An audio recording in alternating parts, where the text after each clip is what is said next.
Superboy growled as he was trying his hardest to set the ninja on fire with his mind. Me? Naruto asked, pointing at himself. Are you still mad that I kicked your butt from before? Naruto said cockily as he flexed his hands just in case he was in for a rumble. Superboy shook his fists in fury. You tried to kill me, twice. What are you? I never tried to, Kurama. Naruto turned around as he yelled at his internal roommate. You were just supposed to stop him from hurting anyone if you ran into that guy, not kill him. Kurama looked down upon Naruto, Superboy, and Gan as he rested his mighty head on paw hand and just let out a yawn. Rolling his eyes, the tailed best said lazily, I think that brain man's trying to go deeper in your mind, Naruto. The fox spoke the truth as Simon was on his hands and knees unleashing a static of psychic energy that was slowly allowing him to sink into the water. Ha ha ha, you know the downside of achieving inner peace and serenity? He asked as he wiped his head up, smiling sinisterly as he continued to laugh. Not waiting for a response from the teens or the giant fox behind him, Simon answered his own question. It means the deeper levels of your mind have zero defenses. The psychic let out one last chuckle of victory before he had completely submerged. The only traces that were left of him were the ripples that traveled from where he once stood. Oh no! Gan gasped as she ran over next to Naruto. Don't worry, if I follow him I might be able to stop him from causing damage to your mind. I'm coming too! Superboy shouted as he ran over to Naruto's left side, making the ninja stand in the middle. I still owe that creep for what he did to me. Wait! Naruto raised his arm, stopping both Miss Martian and Superboy from doing any such actions. Look! The ninja pointed over towards the ripples Simon left behind, addressing the fact that instead of slowly subduing, the ripples vibrated even faster, showing that something was about to emerge. It did in the form of a giant brown tentacle wiggling itself about as it had a screaming Simon warped around the telepath's torso. Is that it? Can't be? Naruto pondered out loud, not really caring that the pleading psychic was crying out in agony as the tentacle started to crush his mentally projected ribs. Is that Gyuki? Naruto asked, pointing at the tentacle. Don't you remember when the other tailed beasts gave you their chakra? Kurama said as he moved his head from side to side, watching the eight-tailed ox's tentacle tail swing Simon back and forth violently. Like me, those small fragments are in your mindscape, just only on deeper levels. Excuse me, Mr. Giant Fox, Gan meekly asked. Are you saying there are more entities such as yourself in Naruto's mind? Yeah, including Kurama, there are about 9 of them altogether, Naruto explained. You have 8 more of those things inside you? Superboy said in a snarky tone. And I thought my mind was abnormal. Watch your mouth, kid! Kurama snapped as he let out a growl. I don't need to use Naruto as a proxy to beat the shit out of you again. See, told you it wasn't me who fought you, Naruto said as his eyes shifted over to the side and he whispered from the side of his mouth. Well, not from the last time at least. Please! Simon shouted out as his pale face started to show a shade of blue. End my misery, I beg you. Naruto solemnly shook his head.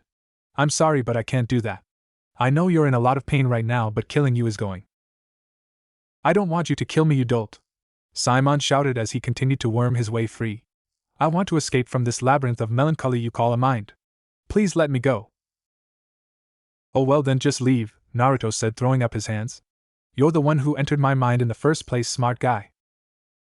Simon squinted his eyes as hard as if praying for the wish of a lifetime just to open his eyes with a dark purple glow behind them. In a burst of light he was gone, having turned into vapor, leaving Gyuki's empty tentacle to slowly slither back into the water. What did you do? Superboy demanded as he placed a powerful hand on Naruto's shoulder. You let the bad guy get away. Naruto merely rotated his shoulder, shaking Superboy off. Don't worry about it, I don't think Brain Guy's going to get very far. Real world. Before even opening his eyes, Simon flared his nostrils, taking in the brisk, cool desert air as a sinister grin spread across his face. Quickly, men! He shouted, Her Majesty has no need for these children to execute them at one, ahahaha. Was what Simon yelled out from the top of his lungs as he fell off the side of a cliff and started tumbling down to the ground, his body slammed into every jagged, pointy, and uneven formation of stone the giant stony hill had to offer. Across the way back to the wretched remains of the militia campsite, Naruto, Gan, and Superboy had entered the walking world as well. With a blink of an eye, Naruto saw that he was holding Gan up by the side as he came to. Hello? He said awkwardly to the Martian. Gan looked back at Naruto, just as embarrassed at their close proximity towards each other, as she said hello as well, only to quickly look around in fear. Wait, where's Superboy? She asked frantically. The sound of a low rumble mumble made the ninja look down to see that he was actually holding Gan upon Superba's face as the boy of steel was still pinned to the ground thanks to his giant pyramid anchor. Oh crap, Gan, I don't know how to say this, but you're actually. As Naruto looked back up to address the girl more properly, he could see that every time Superba tried to say something it made Gan roll her eyes up as her cheeks turned red, and she tried really hard to bite her lip close. The second she let out a small sensual moan, Naruto released his hold on the girl and backed away in shame. Ah man, save that stuff for your bedroom, Gan. The Martian immediately stopped her panting as she turned transparent and sunk into the ground, but not before phasing Superba's arm free before sinking all the way. Out of his bondage, Superba wearily got back to his feet, and he gave his neck a few cracks. Wanting to bury the hatchet, Naruto walked back over towards the clone. Look about before I'm sorry that I. He slowly stopped talking when he saw Superba's bruised and battered face. No hard feelings? Naruto held out his fist hoping for a bump.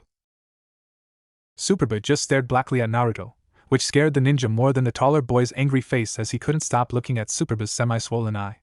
Superba finally moved as he merely huffed and walked past Naruto, leaving him hanging as it were. Turning around, Naruto saw picking something out from the pool of blood Superboy spat out from before. Shifting through the murky fluid, Superba held up a tooth that Kurama had managed to knock out of his head. That's not going to grow back, is it? Superboy didn't answer as he placed the tooth in his pocket. Where's Gan? The Martian finally finished composing herself as she came back up from the ground and stood right next to Superba. Without saying a word to each other, Naruto watched as Gan looked horrified as she placed a hand on the side of Superba's face and caressed his cheek. Superba looked dejected as he tried to turn away, most likely not wanting the girl to see him in his current state, as it looked like he really need to see a doctor or at least a cut man. But Gan looked like she was having none of that as she gently forced Superba to look back at her as she tried her lips closer to his. I don't think I should be watching this, Naruto said quietly as he turned his head and used his hand to give the two some form of privacy, only for his efforts to be in vain as the giant sphere from before rolled right up to the couple and beeped for their attention. Superba didn't look all that disappointed as he smiled. Can I keep it? That caused the sphere to twirl around. Beep, beep, beep. That made Naruto laugh as he held his arms behind his head. That's funny, it asked if it was all right to keep you. Gan slowly broke away from Superba, and she laughed as well, but stopped when she saw Superba looking back at Naruto solemnly. The ninja stopped as well as he saw Superba looking at him as well. Before, when he first fought, you protected Gan from me, Superba said. Because of that, I can overlook this, he said, pointing at his face. But tell that roommate of yours next time we're setting the score. Naruto walked up to Gan and Superba, holding up his fist again, which Superba bumped this time. Kurama's not really saying anything now, but I can ask him later. Right now we should. Naruto's voice trailed off as he scrunched up his face and looked back over the distance from where he and Gan had come from. Naruto? Gan asked, sensing an aura of dread coming from the ninja. What's wrong? It's my shadow clone, the one that was with your friends. Yeah, what about it? Superboy asked as he rubbed his wounds and felt the open cuts finally begin to close up. Well, it should have gone poof by now, and I should be getting all the memories of meeting and spending time with your other friends besides Calder, but I'm not. What are you saying? Gan asked. I think the other members of your team might be in big trouble. 10 minutes ago. Robin stood eagle-eyed as ever as he watched Naruto roll his tired body all the way back to their waypoint. The boy wonder slid down the top of the rock formation just as the Nair clone transformed back from rubber to chakra-infused blubber. Wow, I can't believe you took out a whole squad of soldiers as a freaking tire, Robin shouted, having known there was no more need for stealth. The clone just smiled as he pointed his thumb at himself. Yeah, I guess it's a good thing I had more churka than I thought I did, he said, letting out a cocky laugh. I can't believe I took out those guys myself, if I'm being honest. Well, technically most of those soldiers caused a lot of damage to themselves by running around with their fingers on their automatic rifles. Robin shrugged. But while we're on the subject of honesty, I'd be pretty messed up too if I was in their shoes. Naruto nodded as he turned towards the currently silent members of their little party. Both Artemis and Kid Flash was kneeling beside Aqualad's slightly twitching body with their backs facing the ninja and the acrobat. So did the water help your fishy friend? Naruto's words only traveled to deaf ears as neither the archer nor the speedster said or did anything to acknowledge his question. Starting to worry at his friend's unresponsive behavior, Robin took a step forward and repeated Naruto's question. Come on guys, talk to us. Aqualad's a little better now, right? Still, nothing, as the two teens were still dead silent. It was more than enough of a reason for Robin to open a defense, as he pulled out a few of his batarangs. Why aren't they saying anything? It was at that moment Robin felt something slam right into him, knocking the boy into the rock formation he was on top of earlier. While rubbing his arm, he angrily yelled, "Naruto, what's your deal? Why did you?" But his anger slowly turned to dread as he looked upon the Naruto clone to see two white spears-like objects that looked a lot like bones sticking right out of the ninja's chest and stomach. Before Robin could say anything, the two white spears disintegrated into dust just as Naruto's gut and chest did the same. The yellow-haired alien's whole body turned to ashes, but not before watching Naruto's glittering silver spoon fell out of his hands, clanging dramatically off of a small rock it landed on. He whispered out with his final breath, "Run!" Still shell-shocked at seeing the last bits of Naruto slowly fall to the ground as the whole teenager was reduced to literal ashes, Robin opted for a tactical retreat in order to engage the new threat from a distance. Well, at least that was what he would try, and rationales his reason for running later in the here and now. The 14-year-old boy was running for his life, not wanting to follow the Shadow Clone's fate. But just before he could leap into the shadows, something pulled Robin by his boot, forcing him to the ground just so he could start to slowly be dragged into the direction the white spears originated from. He was able to turn his whole body around to see Kid Flash and Artemis slowly rise from the ground in harmony, as they both turned toward him in perfect synchronization. It was then Robin saw the looks of fear and panic in both the archer and speedster's eyes, as they both looked like they were struggling to free themselves from what looked like a black malleable substance that had covered both of their throats, and had spread under the surrounding skin, giving the appearance of black veins that was slowly starting to spread up towards their jaw lines. Looking down at his feet, Robin saw that the same black substance had been responsible for his capture, as the blackness that had looked thin and long started to get fatter and wider as it spread up his leg. The sounds of footsteps snapped the boy Wonder's neck upward as he saw a human-like creature slowly walk towards him, stopping just by Calder's still restless body. The creature, as that was the best way to describe it, was humanoid in shape but lacked any sort of characteristic of features of any human or human-like alien Robin had ever seen. But what was, even to most for lack of a better word, freakiest part of the monster was a pale, slender arm that seemed to be coming out from where the creature's mouth would be if it were a real human. The monster then threw its head back as it raised its arms, showing that it had spread those parts of its body to cover and control Artemis and Kid Flash. Robin had been too mesmerized by seeing the creature slowly swallow the pale arm down its gullet to see where from the creature it was trapping him, but watched on as the moment the creature finished consuming the limb, it immediately looked back at him, its dark yellow pupilless eyes looking back at him in a predatory manner. "See, condemn me, mother!" both Artemis and Kid Flash harshly shouted out, stuttering as they themselves were busy trying to fight the monster for control of their own bodies, causing the words to come out a bit distorted from one another, as it was so obvious that the creature was not only controlling them but using the poor heroes as a mere conduit for its own voice. "For I know exactly what I do," were the last words Robin heard before the monster opened its whole body up and pounced on the teen hero, consuming his world to darkness.